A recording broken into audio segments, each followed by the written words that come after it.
reading levels across the United States have already dropped dramatically. When we have book bans and we make reading more difficult for children, that's going to increase.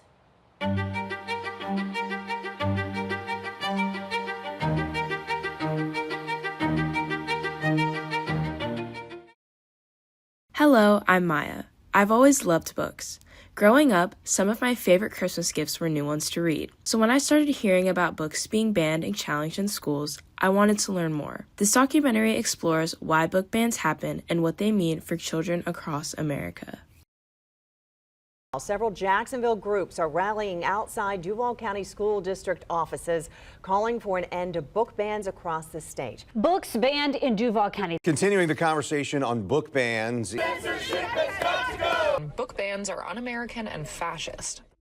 So I think one of the motives of book bans and challenges are to basically keep people dumb, honestly. They don't want people to think critically. They want people to just not be able to speak out against injustices. The misunderstanding is that when people have this fear about books and that their children are going to be harmed, and not just their individual child, but that all children. I think that's the biggest thing, just the misunderstanding about that harm is going to be caused because of one sentence in a book or one chapter or one word. That's not going to create harm. I think that the hullabaloo that folks are making out of this is creating much more harm than allowing a child to read a book. In recent years, book bans and challenges have continued to rise. Many of the books most frequently targeted are those that feature LGBTQ+ characters or stories about people of color. I think that book bans have a tremendous impact on young people, particularly young people of color. Books should serve as mirrors and windows.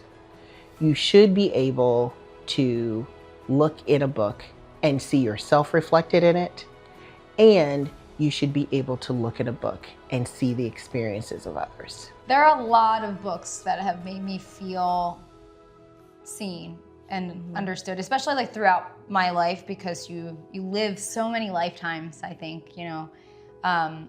But one particularly for me is The Perks of Being a Wallflower by Stephen Chbosky. It's a banned book.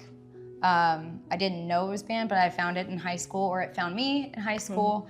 And it really kind of changed the trajectory of my life in the sense of I knew that I could choose my own path. In the 2.5 years that we have been open and had the banned book table out, we have never had one person complain about the banned books. We have never had anybody agree about banned books, particular books being banned, or thinking that banning books was a good thing.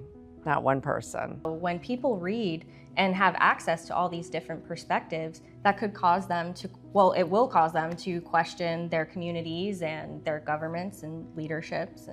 And free thinking is scary, I guess. As books are being removed from shelves, communities are pushing back. Nonprofit organizations like Rebel Readers and 90 Forward are placing banned books into Little Free Libraries, keeping stories accessible. And groups like the Public School Defenders protest at school board meetings, demanding change. Even in the face of censorship, people are finding ways to keep stories alive. I think one of the things that people need to do to help the cause is to understand the power that they hold. Number one, please let your elected officials know how you feel about book bans. And that is from your U.S. senator to your state legislature, to your local school board, to the administration of schools. Let your voice be heard as to what you believe.